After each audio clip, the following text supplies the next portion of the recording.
Hello, welcome to Heavenward Thinking's new segment, 2 Minutes with Tim. Today I'm going to read you a passage from Matthew chapter 5 and then challenge you on that passage.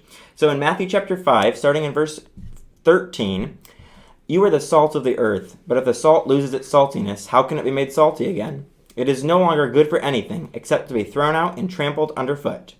You are the light of the world. A town built on a hill cannot be hidden. Neither do people light a lamp and put it under a bowl. Instead, they put it on its stand, and it gives light to everyone in the house. In the same way, let your light shine before others, that they may see your good deeds and glorify your Father in heaven." In this passage, Jesus calls us to be the salt of the earth and the light of the world. But do we really live that way?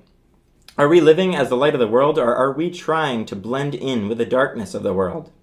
Currently, it seems in our modern world that the majority of Christians are trying to create a gray area where they spend some of their time living in the light and some of their time trying to blend in with the darkness, or creating an atmosphere where darkness is able to coexist with light. And we know from Scripture that is not what Jesus intended. Darkness and light have nothing in common. They can't coexist.